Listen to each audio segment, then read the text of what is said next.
हा आपला हक्काचा चॅनल AG न्यूज. संपादक अंबादास गज्जर. या यूट्यूब चॅनलला लाईक करा, शेअर करा, सबस्क्राईब करा.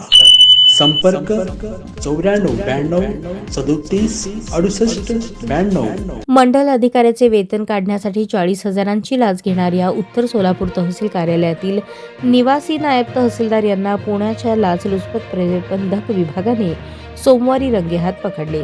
ही कारवाई सायंकाळी 6:30च्या सुमारास झाल्याची माहिती मिळत आहे. चंद्रकांत काशीनाथ हेडगिरे वय 52 असे अँटी करप्शनने ताब्यात घेतलेल्या निवासी नायब तहसीलदाराचे नाव आहे. तक्रारदार मंडळ अधिकाऱ्याचे वेतन काढण्यासाठी हेडगिरे यांनी 60,000ची लाच मागितली. तडजोडी अंती 40,000 रुपये द्यायचे ठरले. ते घेताना सोमवारी रंगेहात पकडण्यात आले. हेडगिरे यांना ताब्यात घेऊन सोलापूर शहरातील अँटी करप्शन कार्यालयात पुढील कार्यवाही सुरू आहे. विशेष म्हणजे पुण्याच्या अँटी करप्शन विभागाने ही कारवाई केल्याचे समोर आले आहे. 2 दिवसांपूर्वी सोलापूर शहरातील मंडलाधिकारी अँटी करप्शनच्या जाळ्यात सापडला अशी जोरदार अफवा पसरली होती, परंतु ती अफवाच निघाली. लगेचच 2 दिवसांनी उत्तर तहसील कार्यालयातच ही कारवाई करण्यात आली.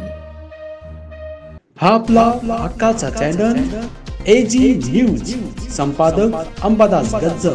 या यूट्यूब चॅनलला लाईक करा, शेअर करा, सबस्क्राईब करा.